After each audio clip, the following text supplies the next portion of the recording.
Egia esan izan da nire ikastetxea, ez? Nire lanetxea ere bai, eta horre mantziaten apustuan, entorren balbemenditik, eta halako batean Goenkalen ere sartzeko aukera izan nun, laguntzaile gisa eta hortikan ja zuzendarira, Javi Elortegi zorion perfektua rodatzen hasi zalako, eta ikaragarri izan zen, zezan ja makinaria ikaragarri bat, artistiko sortzaile oparoa, eta oso ondo jorratuta zekaten nahi nola egin behartzen guzti hori aurrera eramateko, ez? Egunero sekuntzi guztia bergrabatu, egunero guztia prestatu, gidoiak, realizazioak, postproduzioak, eta horren deskubritu nuen hori, faktori artistiko ikaragarri bat. Kafe bat jarriko, mesez? Zuk esartzen nuen babogatik aldegin. Bai, baina ez din hasi eguna zure kaferik gabe. Esna mantentzen hau goiz osoan. Ez dauka ba, sekreta ondirik. Kariñoa, hoixe. Bizitu nun zailtasunak, bizitu nun bi kapitulo ukitzetikan batea pasatzea, batzutan ere saskibaloia zegoela teiatzutela emititzen, ja, sentitzen zen zetorrela hor zailtasun handiak, ez? Eta audientziak ere oso borrokatuak zirela, ez hainbeste ETB-gatik, baizik eta kate pila sartu zalako merkatuan, ez? Goenkale sortu zanean ez zeuden ez da pribatuak, ez da talmailan. Orduan, bai, borroka saltza horretan, ETB-ek bere fikzioarekin batean ezin izan zion eutxi, eta besteak beste, Goenkale ere etetea erabaki zuen, Goenkaleren bukaera nola bizi izan zenuen?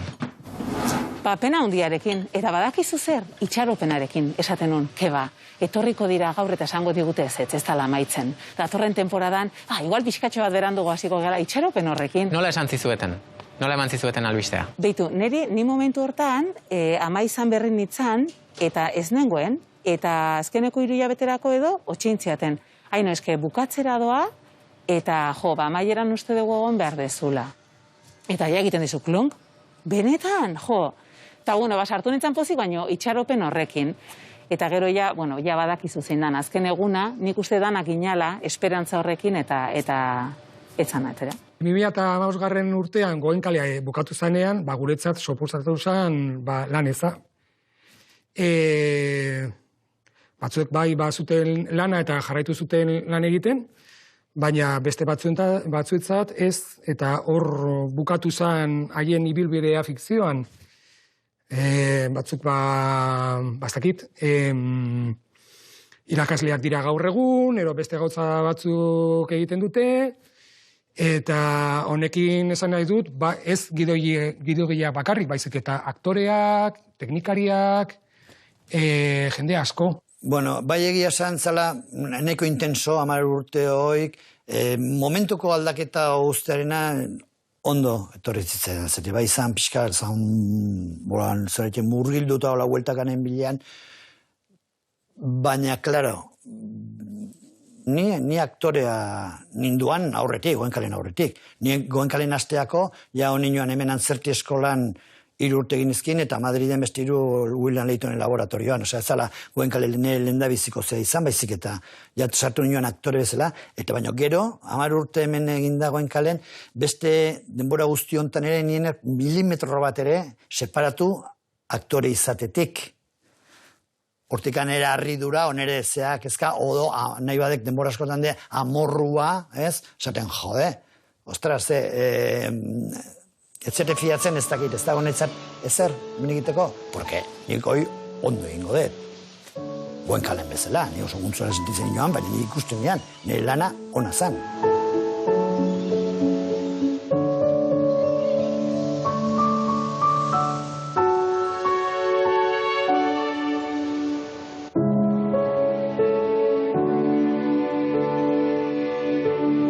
Beste batzuentzat, izan da Goenkale egin, eta gero beste ezerrez lortzea. Bai.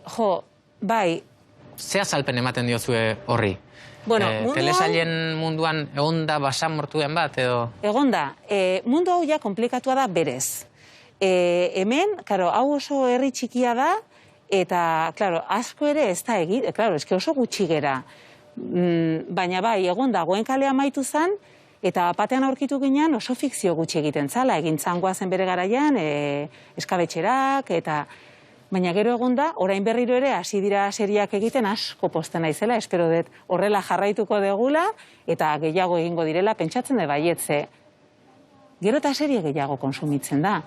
Konsumitu eta gainera ditugu 1000 plataforma, eta uste detena da gainera kriston talentua daukagula Euskal Herrian. Badaudela profesionalak, teknika aldetik, gidoilari aldetik, aktore aldetik. Uste dut badaukagula oso industria sendo bat, eta zaintzen hasi da berriro, eta uste dut horrela jarraituko dutela, ala espero dut. Eta danok izatea lana, eta batez ere gure hizkuntzan. Esaten dizut, nik uste dut Goenkaleren arrakasta hizkuntzan ere egon dela.